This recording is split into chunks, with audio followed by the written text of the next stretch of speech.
दोस्तों, मैं डॉक्टर रश्मि त्रिपाठी आपका अपने चैनल लॉ फाइटर्स अकेडमी में स्वागत करती हूँ। दोस्तों, आज के सेशन में जो मैं केस लेके आई हूँ वो इलाहाबाद हाईकोर्ट का लेटेस्ट केस है। और आज के सेशन का जो मुद्दा है वह मुद्दा है लड़कियों के अधिकार को लेकर के, यानी कि बेटियों के अधिकार की बात यहाँ इलाहाबाद हाईकोर्ट ने जो है बताई है। और यह जो मामला था वो अनुकंपा नियुक्ति को लेकर था। तो चलिए हम लोग पूरा जो है मामला विस्तार से जानते हैं और देखते हैं कि इलाहाबाद हाईकोर्ट ने अपने जजमेंट में लेके बेटियों के प्रति कुछ टिप्पणी भी किया और उनके अधिकारों की क्या क्या बातें की और क्या क्या अनुकंपा नियुक्ति पे बातें बताई। तो हम लोग चलिए अपना सेशन स्टार्ट करें। जैसा कि जो आज का सेशन है उसका मेन मुद्दा जो है वो अनुकंपा नियुक्ति को लेके है, मतलब बेटियों के अनुकंपा नियुक्ति को लेके है। तो जैसा कि जो यह मामला रहता है उसके जो केस के फैक्ट रहते हैं कुछ यूं हैं कि एक विधवा बेटी रहती है जो कि उसके पति जो है मर चुके थे, तो अपने बच्चे के साथ वो अपने पिता के ऊपर ही आश्रित थी और उन्हीं के पास रह रही थी। और उसके जो पिता थे वो बीएसएनएल कंपनी में काम करते थे। तो कुछ दिनों बाद उसके पिता मर जाते हैं। जब उसके पिता मर जाते हैं तो वह अपने पिता की जगह अनुकंपा नियुक्ति के लिए बीएसएनएल में जाकर के क्या करती है, आवेदन डालती हैं और हलफनामा वगैरह प्रस्तुत करती हैं, क्योंकि इनके 4 बहन और थी, मतलब ये लोग कुल मिला के 4 बहन और 1 भाई थे, यानी कि कुल टोटल 5 लोग थे, जिनमें जो है यह जो विधवा थी तो अपने पिता के साथ रह रही थी। तो सब लोगों ने मतलब एक हलफनामा के द्वारा यह बात कही थी कि मेरी बहन को मतलब नौकरी दी जाए, इनको बहुत जरूरत है।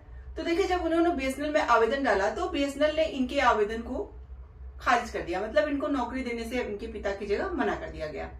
क्यों मना कर दिया गया? वहां पे बीएसएनएल वालों का ये कहना था कि जो बीएसएनएल के दिशा निर्देश हैं वह विधवा बेटी या शादीशुदा बेटी ये शब्द जो होता है इसके अंतर्गत वहां पे मतलब नौकरी उनको अनुकंपा नियुक्ति के अंतर्गत नहीं दी जा सकती है। तब यह जब मामला कैट में जाता है, कैट मतलब यहाँ पे क्या हुआ, केंद्रीय प्रशासनिक न्यायाधिकरण। जब केंद्रीय प्रशासनिक न्यायाधिकरण के पास ये मामला जाता है, कैट के पास ये मामला जाता है, तो उन्होंने भी बीएसएनएल की जो बात थी उसको रखा और जो है यह मामले को खारिज कर दिया। मतलब उन्होंने वो भी नहीं तैयार हुए कि विधवा लड़की को, विधवा बेटी को अनुकंपा नियुक्ति मिलनी चाहिए।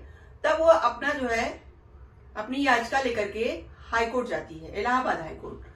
तो चलिए हम लोग देखते हैं कि कौन से जज बैठे थे और उन्होंने अपने जजमेंट में क्या बातें कही, क्या उन्होंने जो है बेटियों के पक्ष में फैसला दिया या क्या जो है बातें उन्होंने कही है, हम लोग विस्तार से जानते हैं। जैसा कि देखिए, इस समय जो है जो प्रश्न उठा था हाईकोर्ट के सामने 2 बातों का था कि क्या जो है विधवा बेटी को भी अनुकंपा नियुक्ति के तहत नियुक्ति दी जा सकती है, और एक मामला था कि क्या जो है परिवार के अंतर्गत विधवा बेटी भी आएगी, और क्या यह जो है विधवा बेटी को अगर अनुकंपा नियुक्ति पे नहीं रखा गया तो क्या यह जो है असंवैधानिक होगा। ये सब सवाल थे जो इलाहाबाद हाईकोर्ट के सामने जाते हैं। तो चलिए हम लोग देखते हैं कि इलाहाबाद हाईकोर्ट ने क्या कहा। जैसा कि इस केस की सुनवाई न्यायमूर्ति राजन राय एवं न्यायमूर्ति ओम प्रकाश शुक्ला की 2 जजों की खंडपीठ कर रही थी।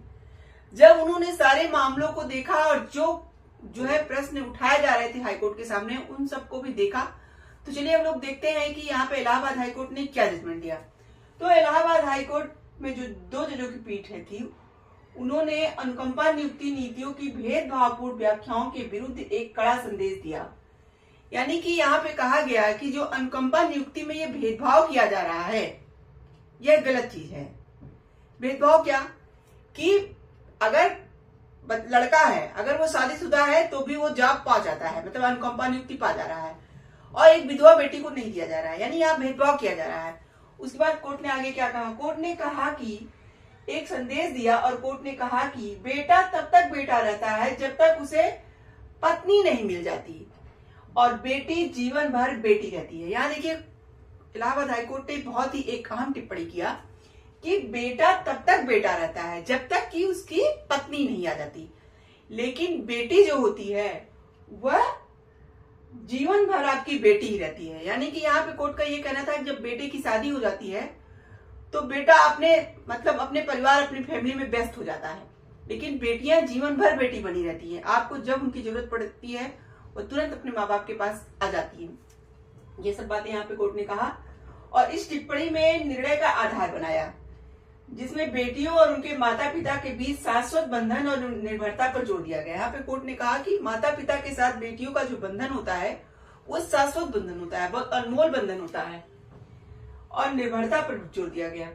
न्यायालय ने कहा कि वैवाहिक स्थिति नहीं बल्कि निर्भरता, अनुकंपा नियुक्ति के लिए पात्रता निर्धारित करनी चाहिए। यहाँ पे कोर्ट का ये कहना था कि जो यहाँ पे बीएसएनएल ने वैवाहिक स्थिति रखी है, यानी कि अगर बेटी विवाहित ना होती तो शायद उसे अनुकंपा नियुक्ति दे दी जाती।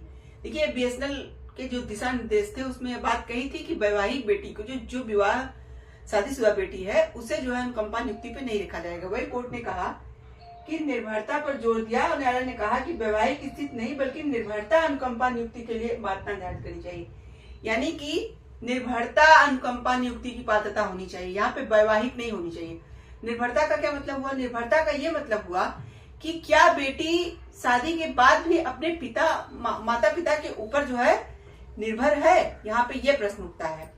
कोर्ट का ये कहना था कि अगर हाँ ऐसा लगे कि बेटी माता पिता के ऊपर ही निर्भर है तो उनको भी अनुकंपा नियुक्ति पाने देना चाहिए। देखिए आगे कोर्ट क्या कहती है, एक विधवा बेटी जिसे अक्सर आजीविका के स्रोत के बिना छोड़ दिया जाता है। यहाँ पे कहा गया जैसा कि ये जो महिला थी वो विधवा थी और अपने माता पिता के साथ क्यों रह रही थी?